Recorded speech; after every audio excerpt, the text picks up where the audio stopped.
Asegurate contra granizo en La Segunda, donde lo primero sos vos. Grupo Asegurador La Segunda.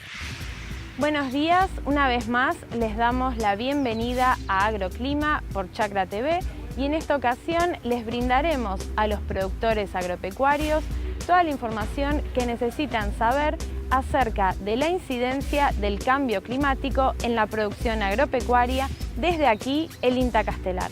Buenos días, en este informe de Agroclima hablaremos con el doctor Carlos Di Vela acerca del cambio climático y su incidencia en la producción agrícola. Sí, este es un tema realmente de muchísimo interés y he podido hacer una presentación de esta temática en un congreso que hubo hace unas semanas en Corrientes de Fisiología Vegetal. Así que es un tema que realmente hay mucha preocupación, mucho interés y realmente también hay mucho por hacer. Y, por ejemplo, ¿existen proyecciones en cuanto a lo que pasará? Claro, existen muchísimas proyecciones, distintos centros climáticos que van generando proyecciones acerca de cuál va a ser la temperatura mundial en los próximos 10, 20, 30, 50 años.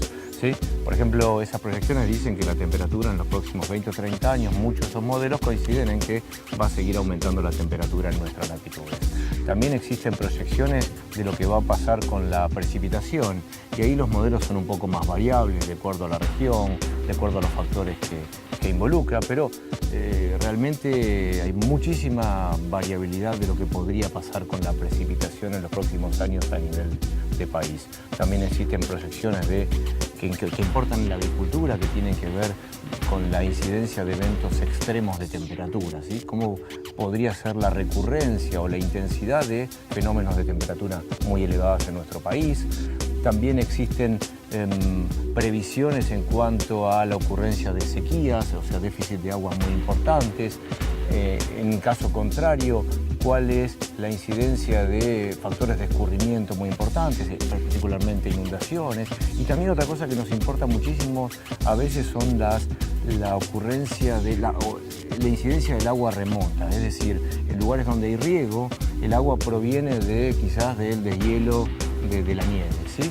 Entonces, hay veces que lo que pasa remotamente en cordillera afecta a otro lugar que está más distante. O sea, ahí hablamos de incidencia remota del agua. Así que existen muchísimas proyecciones para toda esta información y hoy se están manejando modelos que de alguna manera se pueden aproximar a lo que está pasando, o lo que va a pasar con el clima en los próximos años. ¿Cuál es el impacto que prevén estas proyecciones en la producción agrícola? Y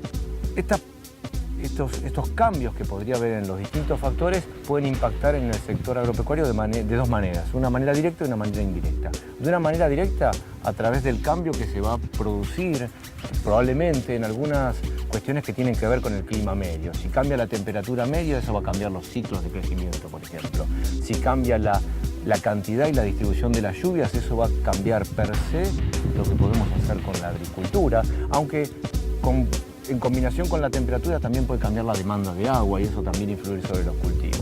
Directamente también puede impactar sobre la variabilidad que haya en el clima en los próximos años y eso entonces va a modificar los extremos de temperatura, la ocurrencia de inundaciones o la ocurrencia de eventos de sequía intensos. Por otro lado, puede afectar a la agricultura de manera indirecta, ¿sí? Cambios en la temperatura, en la humedad, pueden cambiar la ocurrencia o las probabilidades de ocurrencia de enfermedades o de otras plagas y entonces indirectamente eso también va a impactar sobre los cultivos.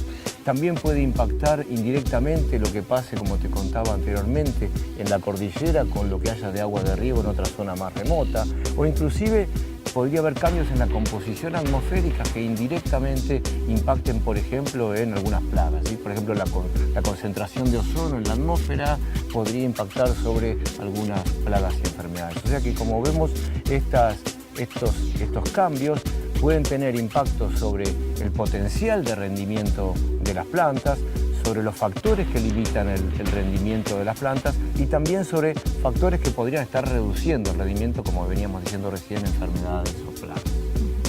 Y en cuanto a estas proyecciones, ¿existen ya números sobre estos cambios? Existen muchísimos números, la verdad que podríamos consultar la bibliografía y está plagado de proyecciones y de números y de estimaciones de qué va a pasar en la Argentina con los distintos cultivos. Pero realmente yo en eso pretendí ser bastante cauto, tratando de mostrar sobre todo que hay muchísimos factores que están interviniendo y que no se combinan de manera lineal y no se combinan de la misma manera. Entonces realmente es muy difícil hacer una previsión a largo plazo de cómo van a interactuar todos estos factores. También hay cosas que se desconocen, cómo va a cambiar la concentración de la atmósfera, qué va a pasar con el agua de riego o inclusive cómo van evolucionando los suelos en cuanto a nutrición, a fertilidad y cómo va a impactar eso en los modelos de proyección. Así que hoy realmente hay muchísimas proyecciones, pero yo preferiría ser un poco más cuidadoso al momento de dar estas proyecciones a largo plazo. Y teniendo en cuenta la dificultad justamente para prever estas cuestiones, ¿cuáles son los modos en que la producción agrícola puede adaptarse a estos cambios? Sin lugar a dudas, esos cambios que veníamos viendo los estamos observando continuamente y muchos de estos cambios están presentes y probablemente continúen. Así que una de las medidas que podemos tomar para poder de alguna manera paliar estas variaciones tiene que ver con adaptarse. Y si pensamos en adaptación, podemos pensar en adaptarse a estas situaciones que decíamos de sequía o de altas temperaturas a través de seleccionar variedades y especies resistentes a esos factores, modificando los programas de fertilización que permitan compensar calidad de granos con cantidad de granos, empezar a poder modelizar mejor los programas de riego o el manejo del agua, tecnologías que permitan conservar el agua en aquellos lugares donde se prevé una mayor incidencia de los déficits de agua y seleccionar cultivos por zonas más acordes a la ocurrencia de los eventos que se van a ir ocurriendo de temperatura y de precipitación. De alguna manera, adaptar los cronogramas de cultivos a la incidencia de los factores climáticos. Teniendo en cuenta todo lo que nos ha contado hoy, ¿cuáles serían entonces los puntos más importantes para que tengan en cuenta los productores agropecuarios de nuestro país? Y el futuro me parece que se espera, vamos a tener que hacer un enorme esfuerzo de integración en el futuro. Una integración que va a tener que ver con incluir no solo estas variables que están asociadas al cambio climático, sino a la variabilidad climática. Vamos a tener que integrarlos con el riesgo en los mercados, va a haber una situación cada vez más cambiante a nivel de mercados y vamos a tener que además integrar todos esos cambios y todas esas variaciones en búsqueda de un manejo sustentable de los recursos.